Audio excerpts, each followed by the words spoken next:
大家好，又係 V 跛二輪騎士，我係新烈。今日試揸呢架 Demento 嘅 DP03 街車外形嘅電驅動車。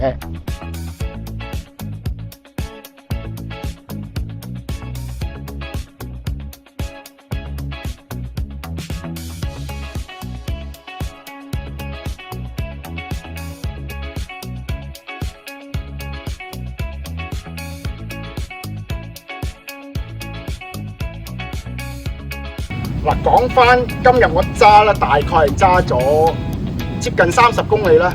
電池咧，因為我開車前睇咗，完嘅時候我亦都有睇。30公里有2/3嘅路段咧，都係行緊高速公路同埋大埔道，都係盡開有問題㗎啦。咁啊，所以我估計呢架車嗰個電池續航能力可以過到100公里嘅。但係電車一個問題就係，當佢去到接近20零個%咧，佢就有嗰個馬力鎖定嘅。另外，佢有3個所謂嘅波段嘅，係1、2、3段啦。咁啊喺市區揸咧，分別唔係好大。但係當我去到高速公路，我就知佢有咩分別啦。因為原來每個波段咧係有嗰個最高嘅極速限制嘅，而且呢架車廠方咧就話佢嘅極速可以去到110公里。我可以話佢完全冇呃秤，俾足你嘅。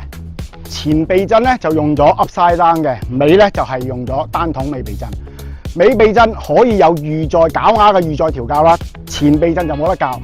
但係我覺得呢條 upside down 避震咧比較跳動嘅，我諗行一輪溫煙好咧，等佢軟翻少少會舒服好多。另外喺剎車方面咧，佢頭咧就用咗放射式4遮鮑魚，星星㗎嚇。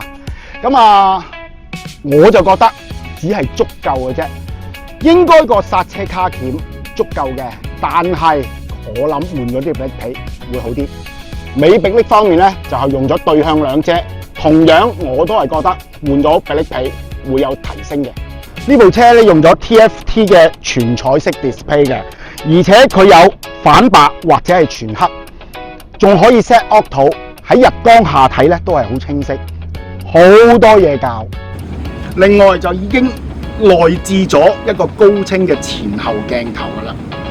最後啦，就係我哋一路以嚟試嘅電驅動車，都係綿羊嘅外觀，街車嘅比較少見。今次呢一架正正就係一個新嘅突破啦，可以話。而且佢揸起上嚟，我覺得幾好揸，只不過係有啲可以更換嘅部件咧，就大家買咗車之後揸一輪就換咗佢啦。譬如迫力皮啦、輪胎啦，我覺得換咗會玩得更開心。